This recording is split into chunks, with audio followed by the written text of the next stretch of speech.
Chef, nous allons prendre notre dernière ligne de cette interview.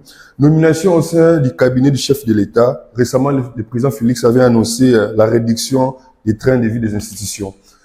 Comment justifiez-vous ces nouvelles nominations au sein du cabinet du président de la République à l'ère où le pays fait face à l'agression rwandaise? Mais ce n'est pas étonnant.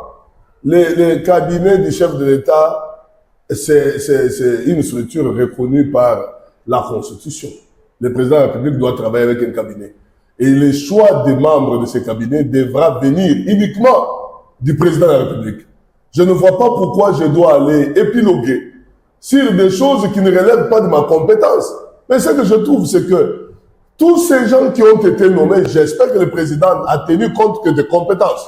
Si c'est la compétence qui était la base de leur sélection, nous louons. Mais si ce n'était pas la compétence, le président, lui-même qui a nommé, est en mesure aussi de refaire pour faire partir tout ce qu'on veut. Mais moi, je trouve que ce n'est pas exorbitant. Hein. Quand je vois 9 conseillers principaux, bon, pourquoi non, si vous avez pratiquement, on vous dit 12 ou 13 conseillers principaux, vous savez, le président de la République, c'est quelqu'un qui gère tout le pays et consort, et puis il gère tous les secteurs, alors que le ministère, c'est un seul secteur. Mais lui, il gère et les secteurs de ministère, et les autres, la diplomatie, l'extérieur. Il faut avoir véritablement beaucoup de conseillers principaux, mais par rapport aux gens qui sont nommés, je dois vous dire véritablement que point n'est besoin à mon niveau de commenter quoi que ce soit, parce que ça ne relève que de la compétence du président de la République à qui, véritablement, le pays, la population a confié le règne de la présidence de la République. Ok, vous êtes président d'un grand parti politique, DBC. Oui. Quel conseil donnerez-vous à l'État congolais pour mettre terme à cette guerre rwandaise? Non, mais ce que nous voulons, c'est quoi? Le premier conseil, c'est refaire notre armée. Notre armée, nous avons des vaillants militaires, des très vaillants militaires. Parce que dans l'histoire la plus récente, en Afrique, il n'y avait pas de militaires qui pouvaient rivaliser avec les nôtres. Mais il y a eu une cacophonie voulue par les anciens régimes, voulue par eux parce qu'ils voulaient l'inféodation, l'infiltration, comment on appelle, la réintégration et comme ça.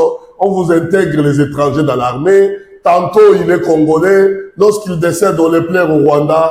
Tantôt il est congolais, on l'arrête, il est rwandais. Bon, des choses comme ça. Mais les gens là qui exigent aujourd'hui du président de la République la fin immédiate de cette guerre sont ceux qui ont amené véritablement cette cacophonie dans l'armée.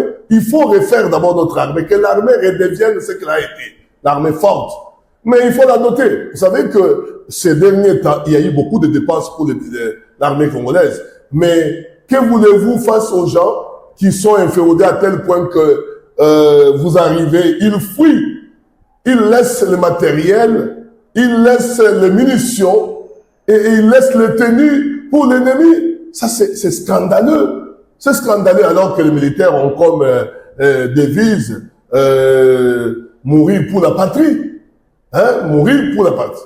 Se redonner combattant jusqu'à la mort. Commando. Mais pourquoi fuir dans ce genre? Je préfère. Il y a le ministre Moutamba aussi. Je crois que je ne l'avais pas cité. C'est un brave ministre, un jeune ministre. Il fait très bien son travail. Jadis, on avait des ministères de la justice qui étaient dans le traditionnalisme. Aujourd'hui, nous avons un jeune qui vient révolutionner des choses. Il est en train de voir comment il y a des procès pour des militaires qui ont abandonné les matériels de guerre, tout ça et consort. Et aussi, les fameux complices qui sont à Kinshasa, qui sont en train de vouloir faire des choses. Voilà tout ça est un peu. Lorsqu'on améliore seulement l'armée, mais il faut savoir payer aussi normalement les militaires. J'ai aimé l'avant-dernier conseil du ministre. Le président de la République a instruit à ce que on puisse mettre en place un mécanisme pour que au moins un militaire qui est au front, le minimum pour le dernier militaire de rang, $500. Ça motiverait les militaires qui sont en train de travailler nuit et jour pour la sauvegarde de l'intégrité territoriale.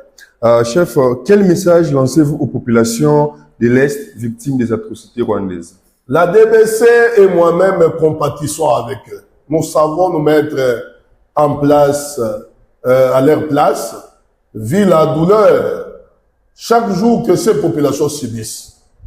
Il y a même nos fédéraux, qui soient du nord ou du sud Kivu, qui sont en train de nous dire que comment on peut dire, l'ampleur de la souffrance exacerbe dans ces deux coins de la République. Et je ne peux qu'être avec eux. Et que je sais que aussi, le peuple d'Israël était resté longtemps en captivité en Égypte, mais un jour, ils avaient retrouvé Canaan. C'est que 30 ans que les gens de l'Est ont pu souffrir. Ces 30 ans vont se terminer bientôt parce que nous sommes sur la bonne voie et qu'ils ne puissent pas désespérer. Qu'ils puissent toujours croire à la nation et qu'ils ne puissent pas faire la allégeance aux ennemis. Chef, nous sommes déjà à la fin de cette interview. Quel est votre mot de la fin pour les gens qui vous suivent en ce moment? Non, mais c'est de rester toujours en train d'aimer leur pays parce que nous n'avons que ce pays ici. Si les autres ont des pays ailleurs, d'autres pays ailleurs, mais nous, Congolais, chers frères et sœurs, nous n'avons que ce Congo. Aimons ce Congo, restons positifs, que les politiciens que nous sommes, nous ne venons pas vous désorienter, parce que nous avons compris que là où nous sommes aujourd'hui, c'est à cause de comment on appelle, des politiciens. Des politiciens qui veulent seulement se servir eux-mêmes à la place de servir le peuple. Et bientôt là, nous allons d'abord bouter dehors, chers frères et sœurs, les Congolais, les Rwandais et les autres qui sont sur notre sol, et puis nous reviendrons ici. Je vais vous dire, monsieur le journaliste, il y a aussi mon médecin qui m'a dit aujourd'hui que, comment on appelle, un appareil de chimiothérapie, ça coûte $1 million. Mais par-ci, par-là, vous entendez qu'on a détourné 400 millions, 122 millions. Mais vous savez que tout le Congo, avec sa supervision, nous avons combien d'appareils? Un seul qui est ici, mais qui est détenu par qui? Par un étranger, un Camerounais. Un Camerounais qui a ça, mais c'est là où tout le monde va pour faire la chimiothérapie. Vous comprenez à quel niveau nous n'aimons pas les pays. En d'autres termes, on doit, comment on appelle, avoir une nouvelle classe politique. Et pris d'éthique, et pris de sacrifices à s'imposer face au détournement, face à la gabegie financière, face à certaines antivaleurs. Voilà un peu ce que je dis. Les frères et sœurs restent positifs et je pense bientôt nous allons gagner cette guerre. Merci beaucoup, monsieur le secrétaire général académique et président du Parti national de DBC pour cette interview que vous nous aviez accordée. Je précise que DBC, si vous me permettez, oui. DBC, c'est la dynamique pour le bien-être des Congolais. Donc, dans tout ce que nous faisons, c'est comme ça que la DBC était partie même faire les sit-ins à l'ambassade du Rwanda à l'époque. C'était pour exiger que les Rwandais laissent tranquille le Congo. Et moi, en tant que président national, je peux animer des émissions importantes pour expliquer comment les Rwandais avaient une attitude belliqueuse qui lui amenait ici. Mais aujourd'hui, dans la recherche du bien-être, lorsque nous combattons l'ennemi, que le ministre de l'économie qui viendra dans le gouvernement de l'Union nationale pense comment atténuer la souffrance sociale des Congolais. Parce qu'on ne peut pas vouloir être ministre et passer tout son temps, mais ne rien faire pour que la situation économico-sociale soit améliorée. C'est pas logique. C'est pas logique. C'est pas aider le président de la République. Le président a besoin de l'appui de tout le monde. Faudrait que nous puissions l'appuyer, mais avec notre intelligentsia. Notre intelligentsia. La prochaine fois, je vous inviterai pour qu'on fasse une émission sur la DBC. Et vous comprendrez que nous avons une couleur verte qui représente pratiquement l'intelligence que nous avons. Et nous avons la couleur pratiquement jaune qui représente quoi? L'or. Ça veut dire tout ce qu'on a comme richesse sous les sols.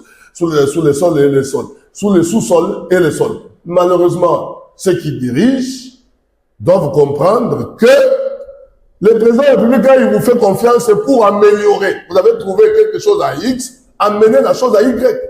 Mais il ne faut pas rester dans le mimétisme, entrer dans le conseil des ministres pour rien. Ça ne peut pas être acceptable. Merci beaucoup. Merci beaucoup, chère autorité. Nous allons prendre une nouvelle interview prochainement pour parler un peu des DBC, votre parti. Et je crois que ça sera bien pour tous les peuples congolais de savoir votre idéologie pour le bien-être des peuples congolais. Tout à fait. Merci beaucoup.